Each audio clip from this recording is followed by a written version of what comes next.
Pentakosta ketiga. 1.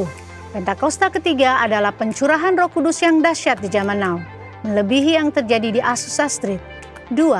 Pentakosta ketiga akan mengakibatkan penuaian jiwa yang terbesar dan yang terakhir sebelum Tuhan Yesus datang kembali. 3. Pentakosta ketiga akan mengakibatkan generasi Yeremia, yaitu anak-anak muda yang dipenuhi Roh Kudus, cinta mati-matian kepada Tuhan Yesus, tidak kompromi terhadap dosa, dan akan bergerak untuk memenangkan jiwa. 4. Pentakosta ketiga lahir di Indonesia dan bergerak ke bangsa-bangsa. Gerakan ini dari timur ke barat dan akan kembali ke Yerusalem. 5. Pentakosta ketiga akan memberikan kuasa untuk menyelesaikan amanat agung, dan setelah itu Tuhan Yesus datang kembali. Mazmur 91, dalam lindungan Allah, orang yang duduk dalam lindungan yang maha tinggi dan bermalam dalam naungan yang maha kuasa, akan berkata kepada Tuhan, tempat perlindunganku dan kubu pertahananku, Allahku yang kupercayai. Sungguh, dialah yang akan melepaskan engkau dari jerat penangkap burung, dari penyakit sampar yang busuk. Dengan kepaknya ia akan melindungi engkau, di bawah sayapnya engkau akan berlindung. Kesetiaannya ialah perisai dan pagar tembok. Engkau tidak usah takut terhadap kedahsyatan malam, terhadap panah yang terbang di waktu siang, terhadap penyakit sampar yang berjalan di dalam gelap, terhadap penyakit menular yang mengamuk di waktu petang.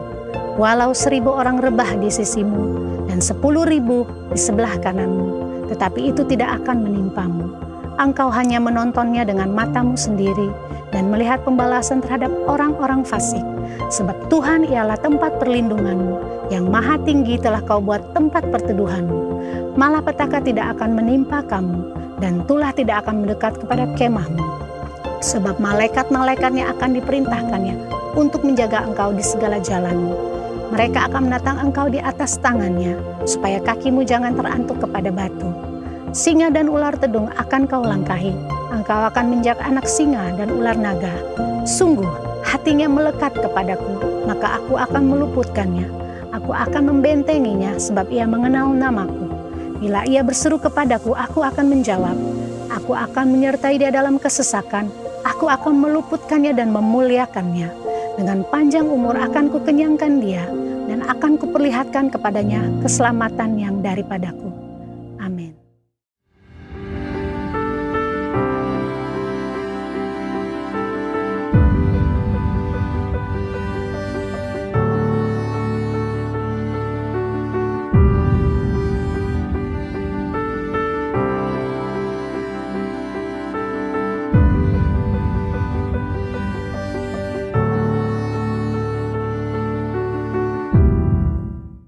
Shalom semuanya, Happy Sunday, welcome to GBI House of Praise dan GBI Widuri. Dalam ibadah online hari ini, kita akan memuji menyembah Tuhan bersama dan mendengarkan firman yang akan dibawakan oleh hambanya Bapak Pendeta Johan Krisdianto. Selamat beribadah semuanya, Tuhan Yesus memberkati. Haleluya, shalom Bapak Ibu Saudara, jemaat Tuhan, GBI House of Praise dan GBI Widuri, apa kabar semua? Saya percaya dahsyat dan luar biasa, katakan amin. Dimanapun Bapak Ibu Saudara saat ini berada, dengan situasi yang baru, musim yang baru, kita percaya Tuhan hadir melawat kita dan akan menyatakan kemuliaannya bagi kita. Katakan amin. Yang siap beribadah boleh angkat tangan. Mungkin Bapak Ibu Saudara bersama dengan istri, bersama dengan suami, keluarga. Saya undang kita boleh bangkit berdiri, kita mau berdoa dan kita mau memuji Tuhan. Haleluya. Kami bersyukur, berterima kasih buat segala anugerah kebaikan-Mu. Hari ini Tuhan, kami mau datang beribadah, memuji, menyembah Engkau, meninggikan Engkau. Dan kami percaya Engkau Tuhan yang bertahta, bersemayam di atas pujian penyembahan kami umat-Mu. Dimuliakanlah nama-Mu di tempat ini dan di tempat di mana kami berada saat ini. Haleluya. Sama-sama katakan, amin. Berikan tepuk tangan bagi Tuhan. Haleluya. Mari puji Dia bersama-sama.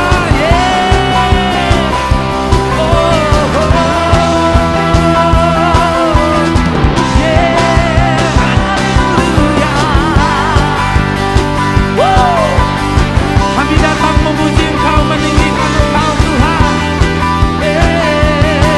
Mari sama-sama katakan, gerakkanlah kekuatan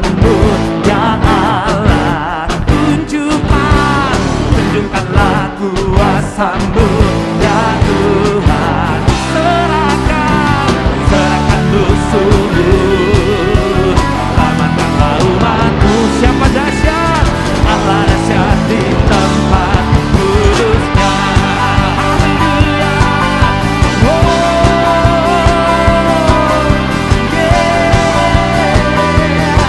Mari sekali lagi kerahkanlah kekuatanmu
dahsyat, Kau Allah yang luar biasa. Tidak ada yang dapat disamakan dengan Engkau Tuhan. Dan kami tahu sampai hari ini mujizat masih terjadi dalam hidup kami. Orang-orang yang berharap, orang-orang yang percaya hanya kepada Engkau. Kasih Tuhan, terima kasih.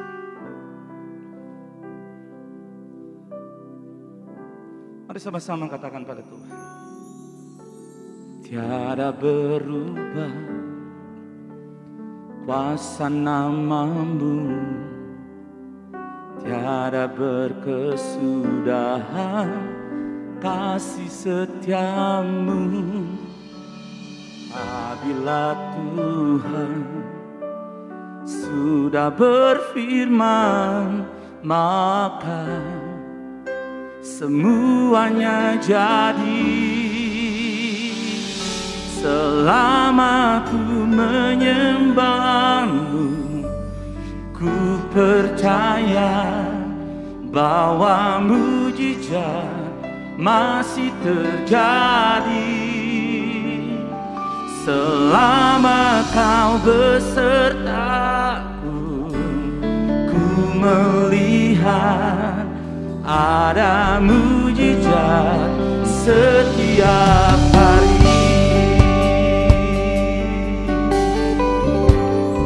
Katakan sama-sama.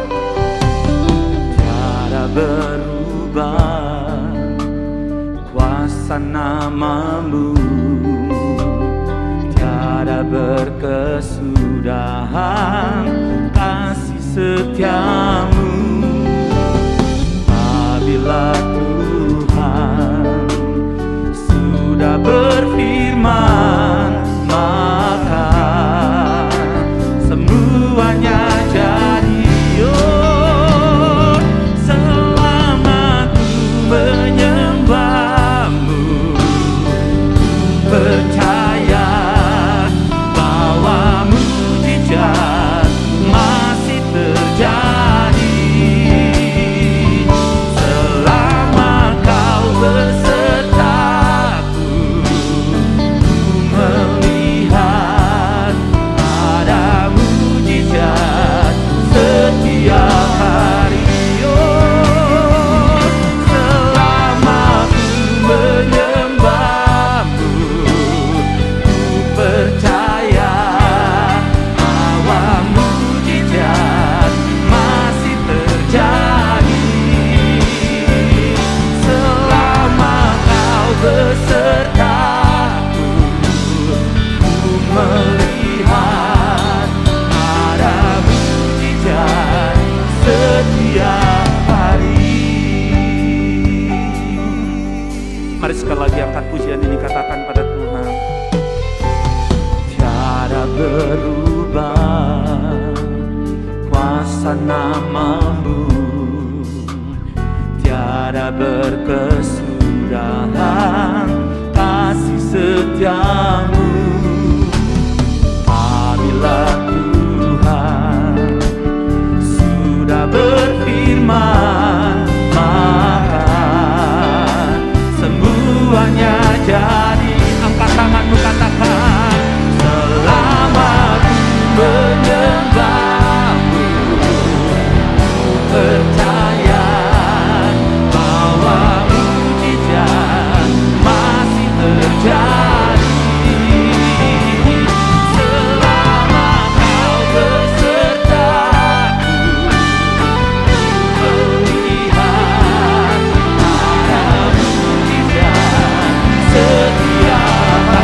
Shandara lamaya she.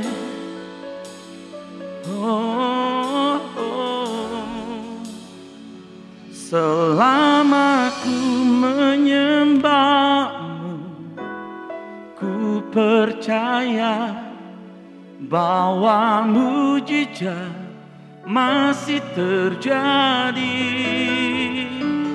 Selama kau besertaku, ku melihat ada mujizat setiap hari.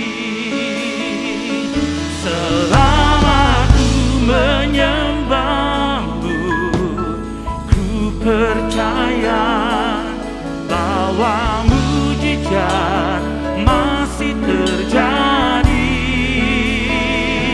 Selama kau besertaku, ku percaya ada mujizat setiap hari. Selama ku menyembahmu, ku percaya bahwa mujizat masih terjadi.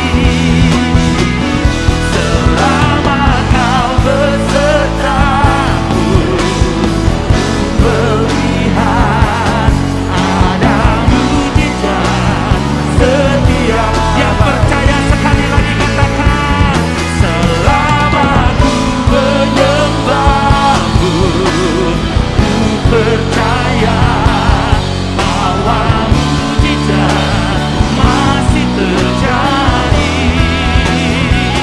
Selama kau besertaku, ku melihat ada mujizat setiap hari. Ada mujizat, ada mujizat setiap hari. Ada mujizat setiap hari. Haleluya,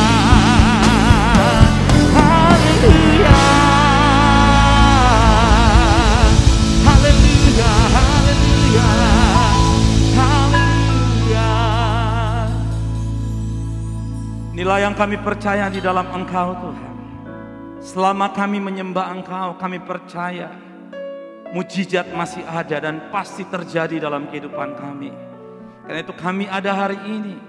Kami datang beribadah, kami memuji, kami menyembah Engkau. Dan kami akan terus melihat segala perbuatan Tuhan yang dahsyat, yang luar biasa dalam hidup kami. Terima kasih Tuhan. Kalau sebentar kami akan mendengarkan kebenaran firman, urapi kami, urapi hamba-Mu yang menyampaikan isi hati-Mu. Di dalam nama Tuhan Yesus Kristus, haleluya. Sama-sama katakan, amin.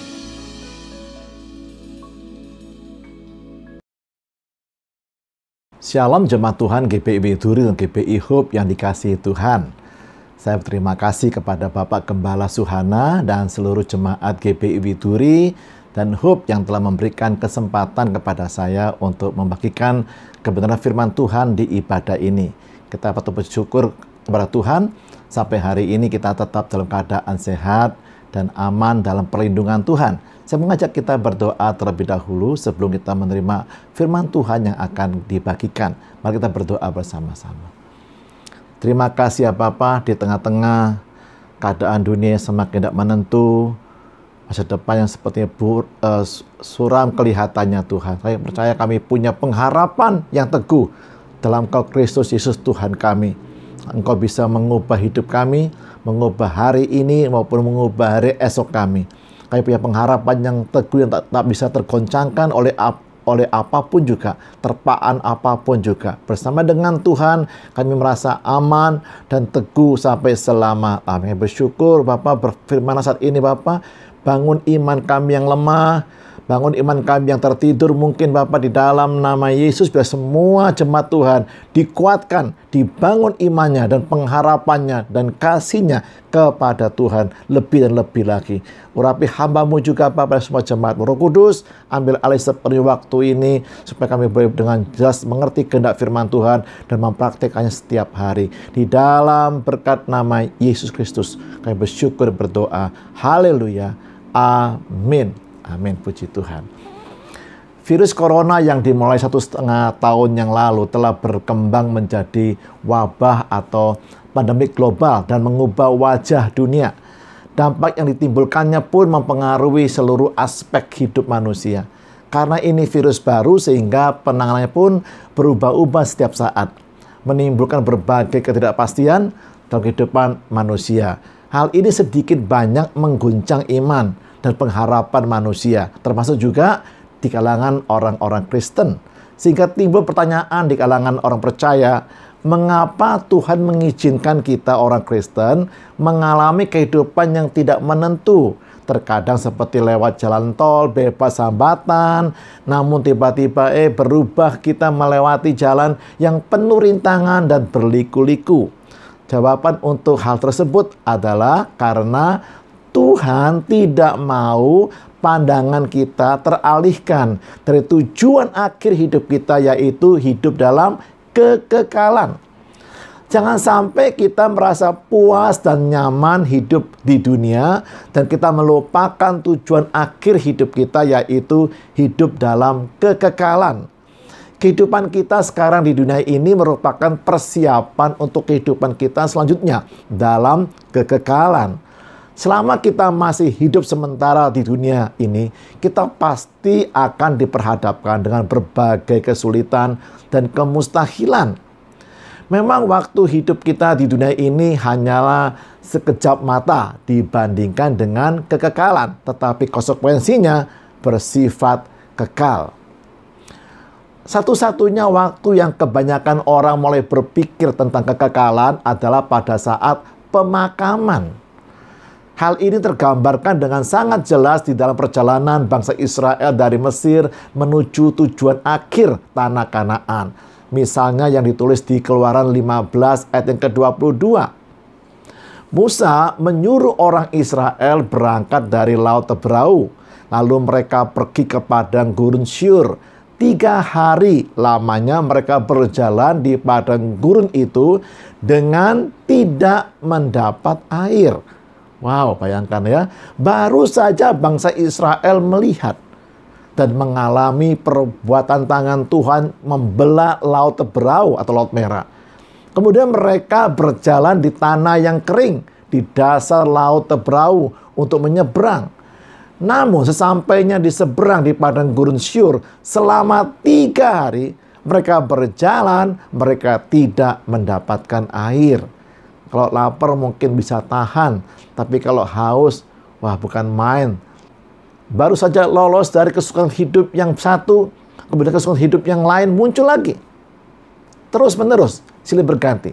Ya, tapi habisnya. Nah, selanjutnya di ayat yang ke-23-25, sesampailah mereka ke Mara, tetapi mereka tidak mendapat meminum air yang di Mara itu, karena pahit rasanya. Itulah sebabnya dinamai orang tempat itu Mara atau pahit artinya. Lalu bersungut-sungutlah bangsa itu kepada Musa. Kata mereka, apakah yang akan kami minum? Musa berseru-seru kepada Tuhan dan Tuhan menunjukkan kepadanya sepotong kayu. Musa melemparkan kayu itu ke dalam air, lalu air itu menjadi manis. Baru saja mereka menemukan sumur, ya, di tengah-tengah rasa haus yang luar biasa itu, mereka langsung bersukacita. Tetapi sukacita mereka itu tidak bertahan lama. Berganti menjadi kekecewaan yang sangat menyakitkan seperti di PHP. Karena air tersebut tidak dapat diminum. Karena pahit rasanya. Apakah Anda pernah mengalami di PHP seperti itu? Tetapi ada kabar gembira buat kita. Tuhan yang menyertai kita adalah Tuhan yang sangat mengasihi kita umatnya. Dan sebagai penolong dalam kesesakan atau kemustahilan sangat terbukti. Haleluya. Kemudian Tuhan memerintahkan orang Israel meneruskan perjalanannya dan tidak boleh berhenti sampai di Mara saja. Di ayat yang ke-27. Sesudah itu sampailah mereka di Elim. Di sana ada 12 mata air dan 70 pohon korma. Lalu berkemahlah mereka di sana di tepi air itu.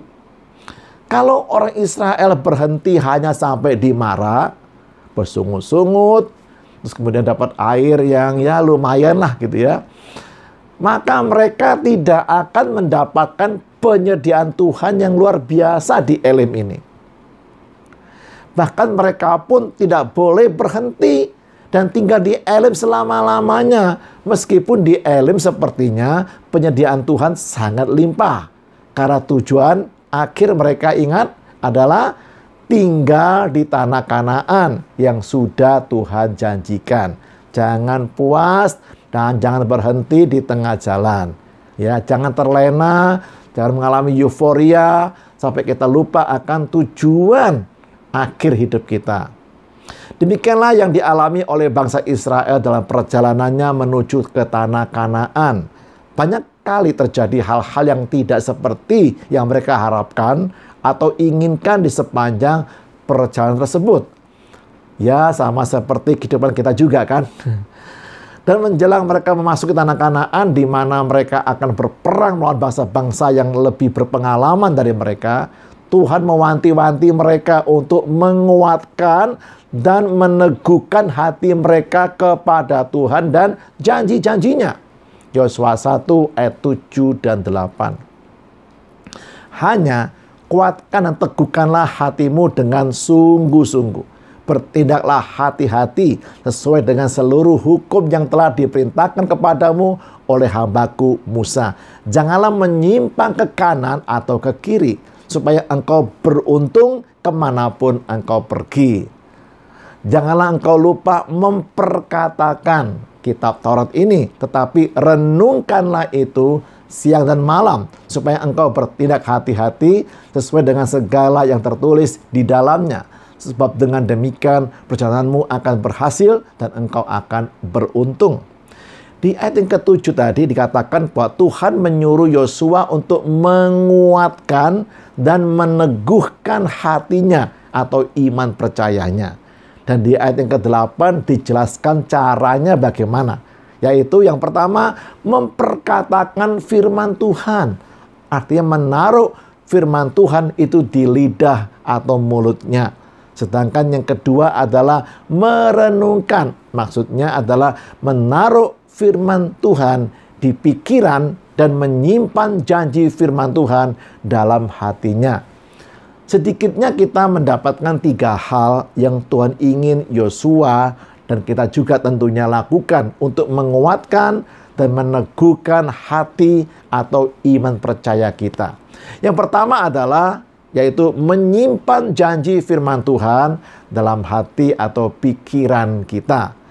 Atau pendeknya menjaga pintu masuk hati kita gitu ya. Menjaga pintu masuk hati kita. Itulah yang Daud lakukan setiap hari. Dalam Mazmur 119 ayat yang ke-11 berkata demikian.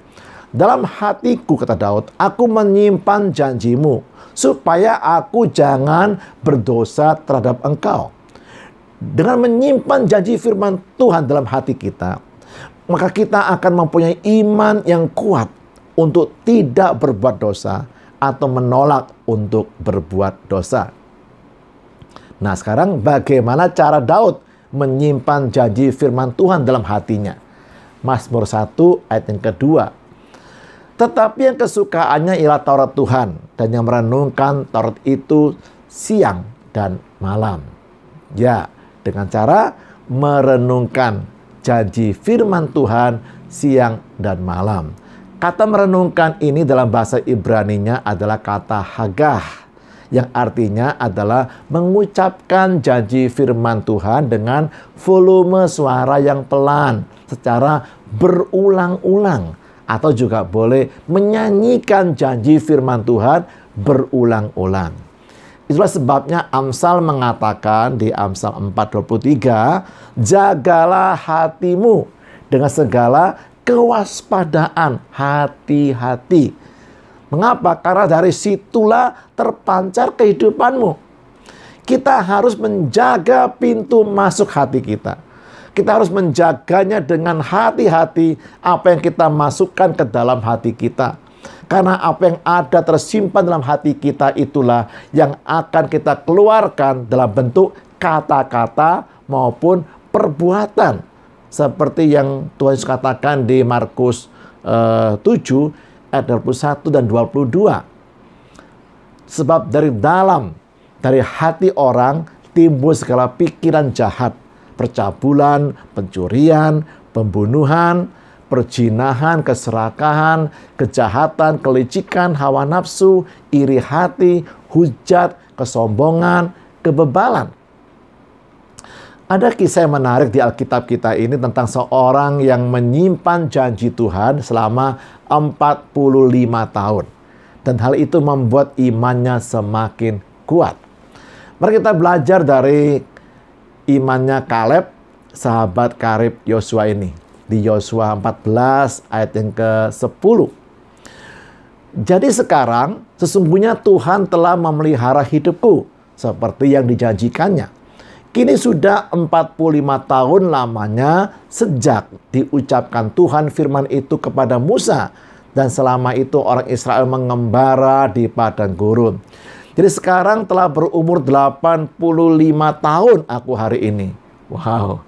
Ayat 11. Pada waktu ini aku masih sama kuat seperti pada waktu aku disuruh Musa. Seperti kekuatanku pada waktu itu, demikianlah kekuatanku sekarang untuk berperang dan untuk keluar masuk. Kaleb mengatakan hal ini ketika usianya sudah 85 tahun. Bukan hanya umurnya yang panjang secara kuantitas, tetapi juga kualitas hidupnya, yaitu sehat dan kuat. Haleluya.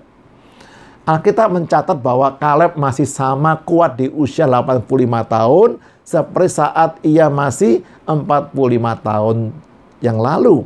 Artinya apa ini?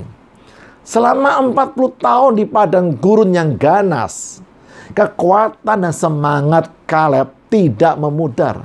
Kekuatannya tidak mengendor, berkurang ataupun surut. Kaleb berkata di ayat yang ke-12, oleh sebab itu berikanlah kepadaku pegunungan yang dijanjikan Tuhan pada waktu itu, sebab engkau sendiri mendengar pada waktu itu bahwa di sana ada orang enak dengan kota-kota yang besar dan berkubu. Mungkin Tuhan menyertai aku sehingga aku menghalau mereka seperti yang difirmankan Tuhan. Di usia 85 tahun, Kaleb tidak berencana untuk pensiun dan mengurangi aktivitasnya. Ia siap bertarung melawan para raksasa dan merebut pegunungan Hebron. Ayat yang ke-13. Lalu Yosua memberkati Kaleb bin Yefune dan diberikannya Hebron kepadanya menjadi milik pusakanya. Ayat 14. Itulah sebabnya Hebron menjadi milik pusaka Kaleb bin Yefune orang Kenas itu sampai sekarang ini. Karena ia tetap mengikuti Tuhan Allah Israel dengan sepenuh hati. Ini penting sekali. Kita ulang kembali itu ya. Karena apa? Karena ia tetap mengikuti Tuhan Allah Israel dengan sepenuh hati. 45 tahun berlalu, Kaleb tetap setia ikut Tuhan dengan sepenuh hatinya. Berebut pegunungan Hebron yang dihuni oleh banyak raksasa ini, bagi Kaleb bukanlah masalah demi gengsinya atau prestasi pencapaian pribadinya. Ia begitu bersemangat untuk memberi kemuliaan bagi Tuhan yang menjanjikan Gunung Hebron akan diberikan kepada Kaleb 45 tahun sebelumnya. Seolah-olah ia tidak bertambah tua dan bertambah uzur. Mengapa? Karena pandangan Kaleb tidak tertuju pada diri sendiri, melainkan kepada janji-janji Tuhan. Kemana pandangan kita tertuju hari ini? Kepada kekhawatiran, ketakutan yang sedang melanda dunia saat ini, atau kepada janji-janji Tuhan yang luar biasa atas hidup kita? Mengapa Kaleb begitu ngebet ya, atau bersemangat untuk memiliki Hebron sebagai milik pusakanya atau warisannya dia? Iya, karena gara-gara melihat atau mengintai Hebron inilah 10 pengintai lainnya yang bersama-sama Kaleb dan Yosua diutus Musa untuk mengamati keadaan tanah Kanaan langsung ciut nyalinya ketika mereka melihat penduduk bangsa Enak yang disebut juga bangsa raksasa yang tinggal di pegunungan Hebron. Kemudian 10 pengintai ini melaporkan rasa pesimis dan ketakutannya untuk terus maju memasuki tanah Kanaan kepada Musa dan seluruh bangsa Israel.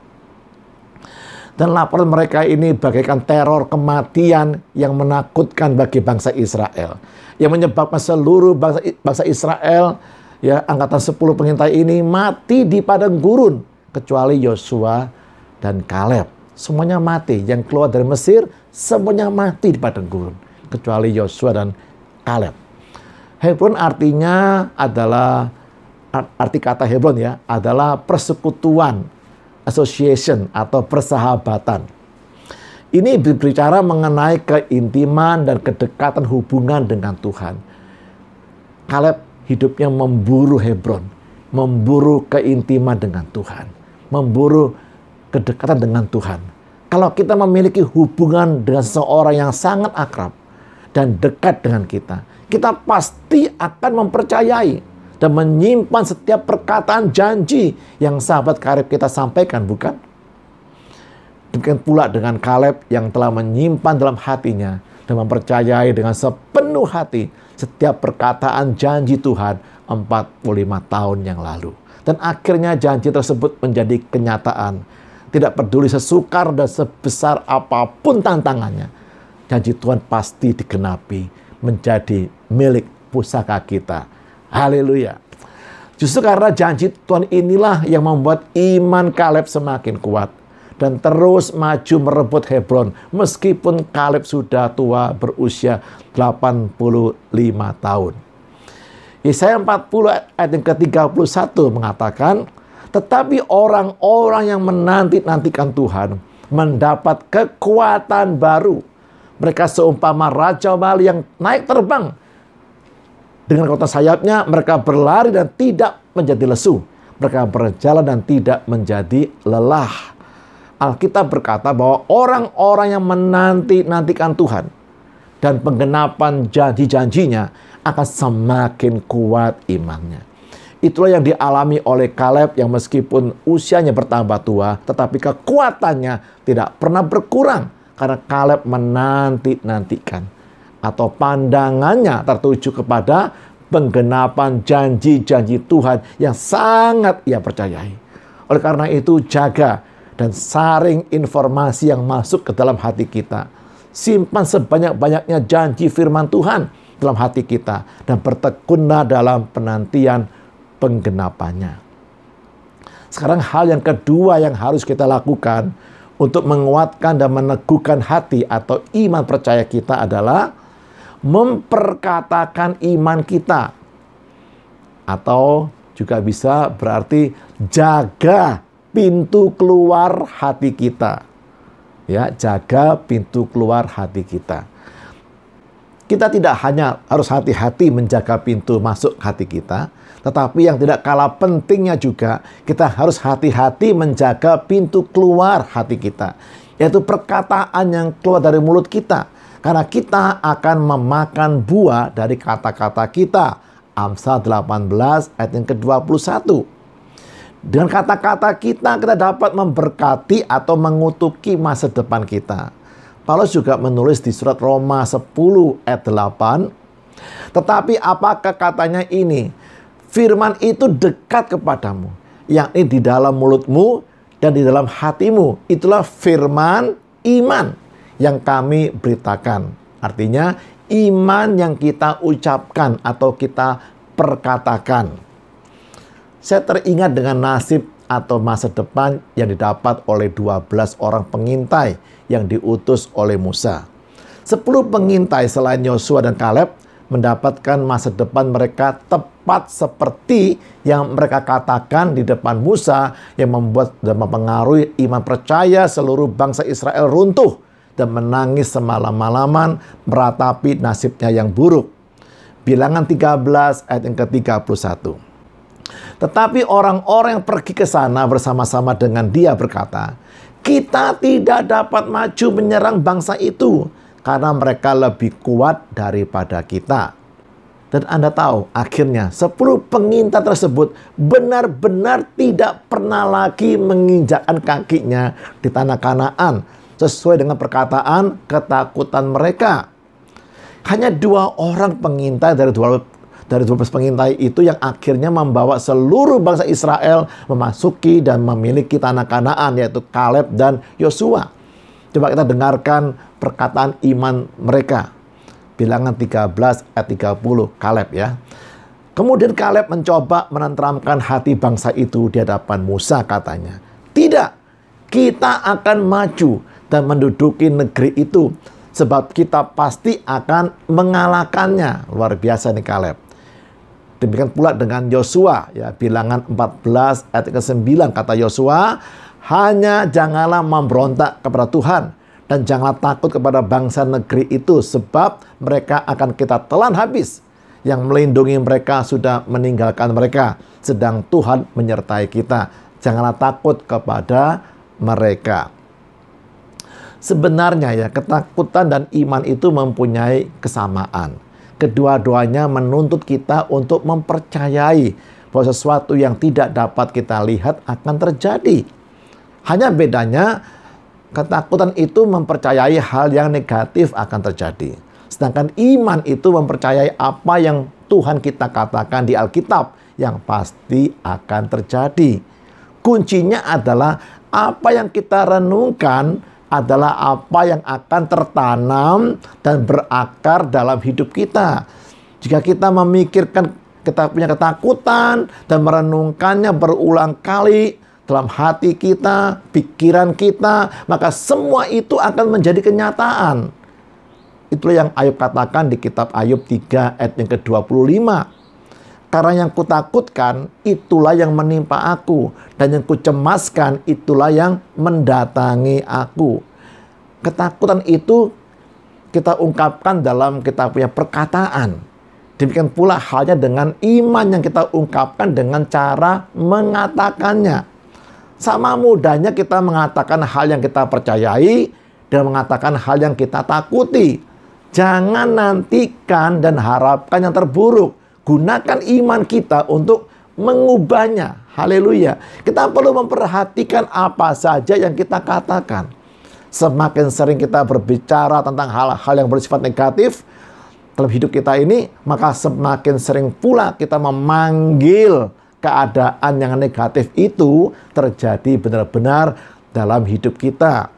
Kita mungkin sering tergoda untuk hanya memakai kata-kata kita untuk menggambarkan betapa buruknya situasi atau kita punya keadaan, tetapi Tuhan ingin kita menggunakan kata-kata kita untuk mengubah situasi atau keadaan negatif kita. Jangan berbicara tentang masalahnya, tetapi berbicaralah tentang penyelesaiannya menurut cara Tuhan. Haleluya.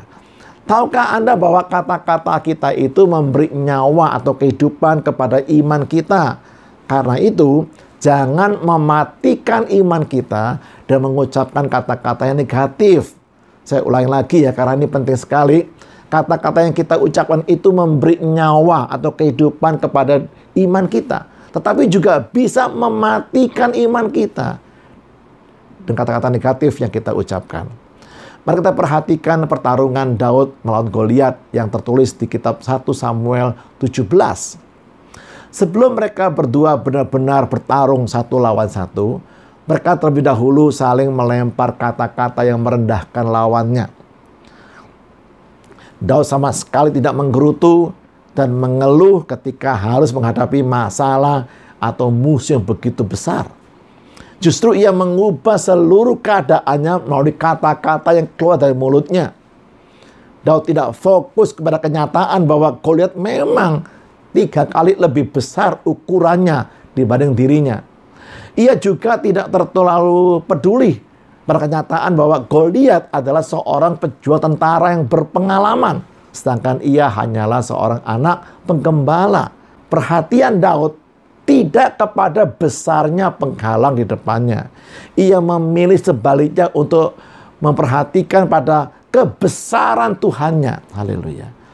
Saat Goliat melihat betapa muda dan kecilnya Daud, ia mulai tertawa. Ia mengejek Daud, "Apakah aku anjing sehingga engkau datang kepadaku dengan sebatang tongkat?" Ayat yang ke-43 itu. Tetapi Daud memandang Goliat, dan dengan tekad yang besar ia berkata, "Dengar Goliat, engkau datang kepadaku dengan pedang, tombak, dan lembing, tetapi aku melawanmu dalam nama Tuhan Israel." Itu ayat yang ke-45. Nah, itulah kata-kata iman. Perhatikanlah juga bahwa ia mengucapkan kata-kata itu keras-keras. Ia tidak hanya memikirkannya, ia tidak hanya mendoakannya, tetapi Daud betul-betul mengucapkannya langsung kepada seorang raksasa di depannya. Dan berkata, "Aku akan mengalahkan engkau dan memberikan dagingmu untuk makan burung-burung di udara hari ini juga."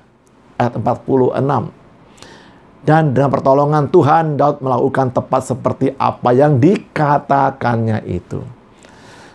Selain menguatkan dan meneguhkan hati atau iman percaya Yosua, Tuhan juga menyuruh Musa untuk memberikan semangat pantang menyerah kepada Yosua, untuk bisa menjadikan janji firman Tuhan menjadi kenyataan, yaitu tanah Kanaan yang akhirnya benar-benar dimiliki oleh bangsa Israel. Ulangan 1 ayat yang ke-38. "Yosua bin Nun pelayanmu, dialah yang akan masuk ke sana. Berilah kepadanya semangat, sebab dialah yang akan memimpin orang Israel sampai mereka memiliki negeri itu." Jadi hal yang ketiga adalah kita harus memiliki semangat atau tekad yang kuat. Ada kisah menarik tentang tekad yang begitu kuat yang akhirnya menggerakkan belas kasihan Tuhan yang membuat terjadinya mukjizat kesembuhan yang ditulis di Injil Markus 2 ayat yang kedua sampai yang kelima.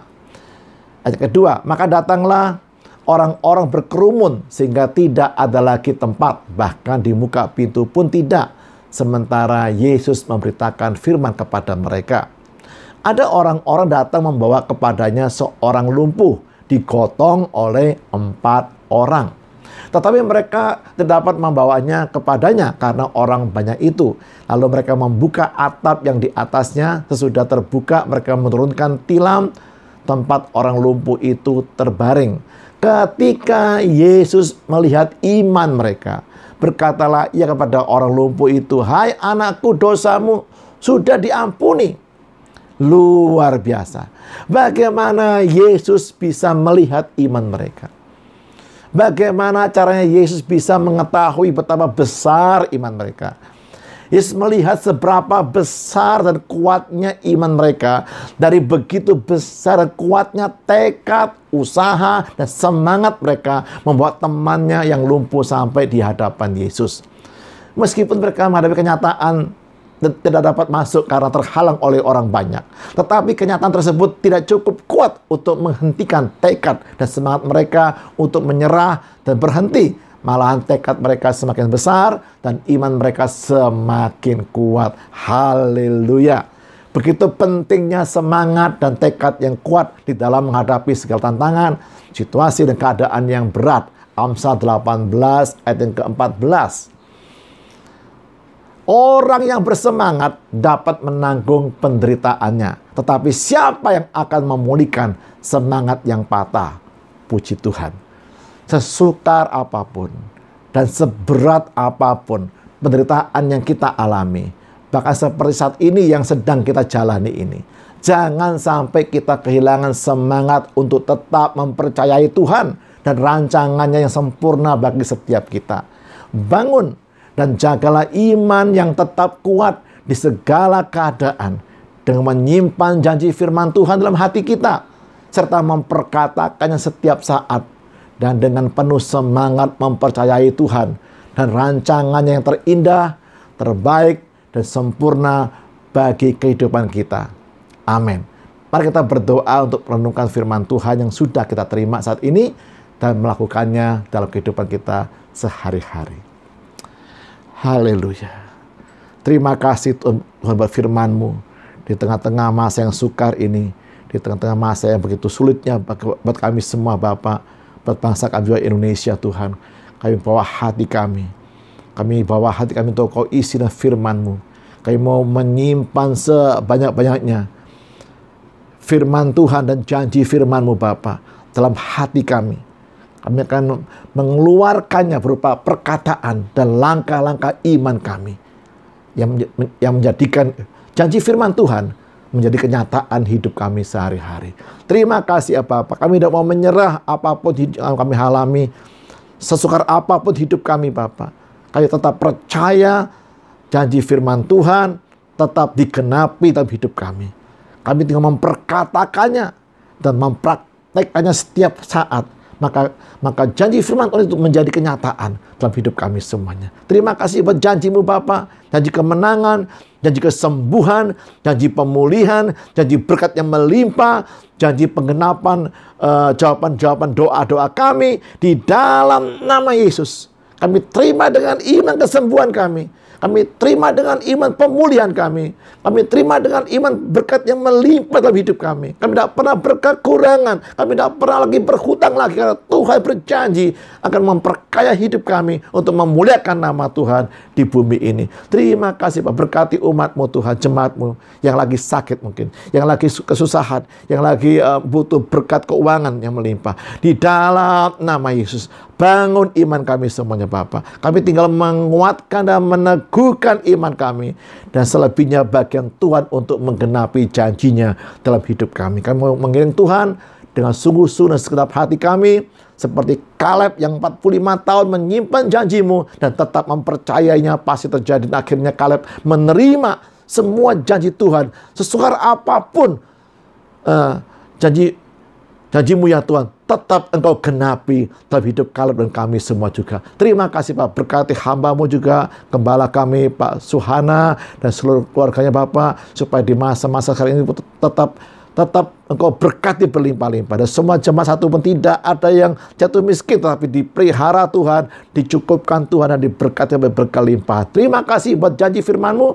Terima kasih buat setiap benih firman Tuhan yang membangun iman kami, akan menghasilkan buah-buah yang lebat dalam hidup kami, dan nama-Mu dipermuliakan. Segala pujian syukur kami, segala hormat, hikmat, kuasa, segala berkat yang melimpah kami terima di dalam nama Tuhan Yesus Kristus. Haleluya. Amin. Shalom saudara, dalam Voice of Pentecost kali ini kita akan membahas tentang kualitas bukan popularitas. Bagaimana kita dapat selalu mengambil keputusan yang berintegritas dan berani menghidupinya. Pada keadaan saat ini, dengan adanya pembatasan sosial dan segala sesuatu yang dibuat serba online, integritas kita menjadi sangat diuji. Misalnya, ketika meeting online sengaja mematikan video seolah mengalami gangguan teknis, padahal untuk mengerjakan hal yang lain. Integritas tidak hanya bicara soal keselarasan antara ucapan dan perbuatan, tetapi adalah keputusan yang kita buat secara totalitas dan konsisten. Maksudnya, terus-menerus melakukan segala sesuatu berdasarkan prinsip kebenaran. Sekalipun keputusan tersebut berbeda dengan konsep yang dianggap lazim oleh dunia. Bahkan jika keputusan tersebut terlihat merugikan untuk kita. Seperti yang diajarkan oleh Tuhan Yesus dalam Matius 5 ayat 37, jika ya, hendaklah kamu katakan ya. Jika tidak, hendaklah kamu katakan tidak. Apa yang lebih daripada itu berasal dari si jahat. Kita harus selalu berhikmat serta siap untuk berpegang teguh pada prinsip kebenaran. Saudara mungkin pernah menghadapi situasi yang memaksa saudara melakukan sesuatu yang tidak benar, baik di pekerjaan, bahkan di pelayanan atau hubungan sosial, entah karena diminta atasan atau orang yang kita kasihi. Tapi justru pada situasi seperti inilah kita dapat menerapkan ajaran Kristus untuk memiliki keberanian dan hikmat untuk berkata tidak, sekalipun dengan berbagai resiko yang harus kita hadapi. Jika kita berkompromi satu kali saja, kita akan diminta berkompromi lagi di lain kesempatan. Lambat laun, kita akan menjadi terbiasa dan pada akhirnya tidak merasa lagi bahwa perbuatan tersebut salah. Setiap hari, kita dihadapkan oleh pilihan demi pilihan, tidak terkecuali tantangan dan godaan yang menguji ketaatan kita kepada Tuhan. Apa yang harus kita lakukan ketika tantangan atau godaan itu datang? Yang pertama, tidak larut dengan dunia. Di zaman postmodern ini, toleransi dibuat mengarah kepada kompromi yang berbeda dengan kebenaran Alkitab. Orang yang toleran selalu dianggap berpikiran luas, bebas, dan humanis. Sehingga orang percaya yang berani berdiri teguh dalam mempertahankan kebenaran firman Tuhan dalam kehidupan sehari-hari semakin berkurang. Kompromi pun sudah dianggap biasa di kalangan gereja yang dulu menekankan pentingnya ketaatan pada firman Tuhan. Keadaan ini mengingatkan akan kisah Daniel, seorang pemuda Israel yang mengalami pembuangan saat Yerusalem ditaklukkan oleh Babel. Pada saat itu, Raja Babel membawa Daniel dan orang-orang terbaik lainnya untuk diajar ilmu pengetahuan dan dibentuk karakternya. Mereka sangat diistimewakan dengan harapan orang-orang tersebut akan loyal kepada Babel. Namun, walaupun mendapatkan kehidupan yang enak dan masa depan yang cerah, Daniel tetap memilih untuk menjalankan perintah Tuhan. Dia tidak memakan makanan raja yang tidak sesuai dengan hukum Taurat. Daniel sadar, sebagai anak Tuhan, ia harus tetap taat, walaupun hidup di tengah bangsa yang tidak mengenal Tuhan. Yang kedua, tidak malu menghidupi kebenaran. Hidup dalam kebenaran adalah hidup tanpa kepalsuan, hidup dengan jujur. Yesus adalah kebenaran. Sebagai pengikut Kristus, kita harus memperkatakan dan mempraktekkan kebenaran dalam hidup. Orang menganggap perintah-perintah yang diberikan Yesus terlalu kaku dan tidak relevan pada zaman ini. Padahal memang kebenaran tidak bergantung pada perasaan, pengalaman, atau penafsiran yang bersifat subjektif. Kebenaran Allah adalah benar tanpa pengecualian. Orang Kristen yang sejati akan melihat integritas dirinya sebagai suatu harga diri terpenting. Kita tidak perlu merasa takut berpihak kepada kebenaran.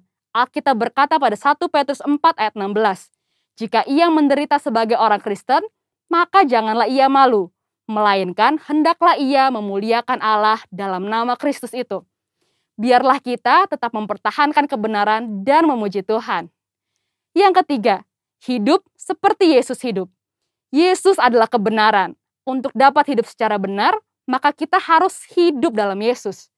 1 Yohanes 2 ayat 5-6 berkata, tetapi barang siapa menuruti firman-Nya, di dalam orang itu sungguh sudah sempurna kasih Allah. Dengan itulah kita ketahui bahwa kita ada di dalam Dia. Barang siapa mengatakan bahwa ia ada di dalam Dia, ia wajib hidup sama seperti Kristus telah hidup. Hidup menjadi sama seperti Kristus merupakan kehendak Bapa. Yesus menjelaskan lebih lanjut dalam Matius 5 ayat 48. Karena itu, haruslah kamu sempurna, sama seperti Bapamu yang di surga adalah sempurna. Jika kita berkata hidup dalam Bapa, kita menjadikan Yesus sebagai Tuhan dan Juru Selamat di dalam hidup ini. Dan kita wajib hidup sama seperti Yesus telah hidup. Mari kita minta pertolongan Roh Kudus untuk memimpin hidup kita pada zaman sekarang. Kita harus menyadari bahwa kita adalah anak Tuhan. Maka kita harus hidup sesuai dengan firman Tuhan. Seperti Kristus taat mengerjakan apa yang ditetapkan oleh Bapanya. Itulah yang menjadi kunci keberhasilan Kristus. Seringkali kita berpikir bahwa hidup sama seperti Kristus menjadikan hidup kita terkekang dan menderita. Padahal, jika kamu tetap dalam firman-Ku, kamu benar-benar adalah murid-Ku. Dan kamu akan mengetahui kebenaran. Dan kebenaran itu akan memerdekakan kamu. Seperti tertulis di Yohanes 8 ayat 31-32.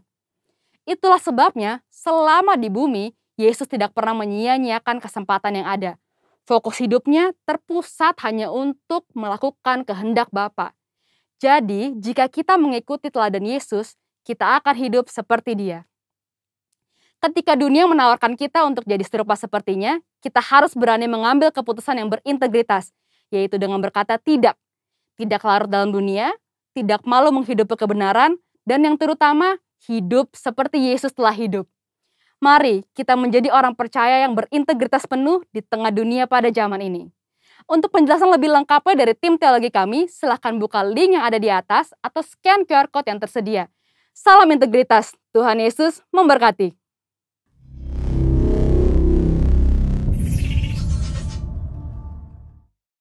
Mari kita akhiri ibadah kita. Terimalah berkat yang berlimpah-limpah dari Allah Bapa di surga, di dalam anaknya Tuhan Yesus Kristus, kasih sayang, penghiburan, kedamaian dari Roh Kudus, menyertai Bapak Ibu Saudara sekalian, hari ini sampai selama-lamanya. Kita yang percaya dan terima berkat Tuhan, sama-sama katakan, amin.